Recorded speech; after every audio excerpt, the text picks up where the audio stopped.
जुवांवा परमणे जेजू क्रिस्ताचें शुभ वर्तमान. 5 वोळ 1 ते 16. हाचे उपरांत जुदेवांचो एक उत्सव आसलो आनी जेजू जेरुजाल्याक चोडून गेलो. जेरुजाल्याक शेळ्यांचे तळयेक तेंकोन एक बांदावळ आसा. हेब्रू भाशेन तिका बेतसायदा म्हणटात. तिका 5 तारांगां आसात. थंय कुडीम, तोणटीं, आरेन दवरलोलीं असलीं खूब पिडेवंतां पडलोलीं आसतालीं. तीं सगळीं उदक हालतलें म्हूण रावतालीं, कित्याक सर्वेस्पराचो दूत केन्ना केन्ना तळयेंत देंवतालो आनी उदक हालयतालो.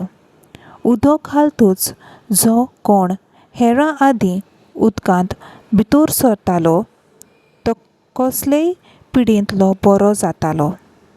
थंय एक मनीस आसलो. ताचे पिडेक 38 वर्सां जाल्लीं.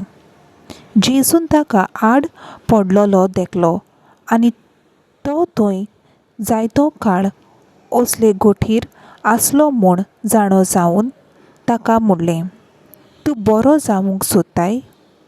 पिडेवंतान ताका जाप दिली, सायबा, उदक घालता तेन्ना म्हाका तळयेंत घालूंक म्हजो कोण ना, आनी हांव वेतां म्हणसर दुसरो येवन आपूण म्हजे फुडें देंवता.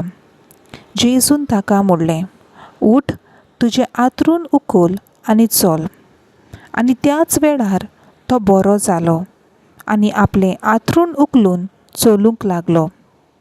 तो दीस शेनवार आसलो. देखून बरो जाल्ल्या मनशाक जुदेवांनी म्हणलें, आयज शेनवार, तुज्यान आंथरूण उखलूं नजो. ताणें ताका जाप दिली, जाणें म्हाका बरो केला ताणें म्हाका अशें म्हणलें, तुजें आंथरूण उखल आनी चल. ताणें ताचे कडेन विचारलें, तुजें आंथरूण उखल आनी चल अशें तुका म्हणलें तो मनीस कोण? तो कोण तो बरो जाल्लो मनीस नकळो आसलो, कित्याक थंय जी लोकांची लूट जाल्ली तिचे मोदें जेजून नाच जाल्लो. उपरांत तो जेजूक देव मंदिरांत मेळ्ळो आनी जेजून ताका म्हणलें, पळय, तूं आतां बरो जालोय. आनीक पातक करिनाका, ना तर तुका आनीक कितेंय पाश्ट जायत.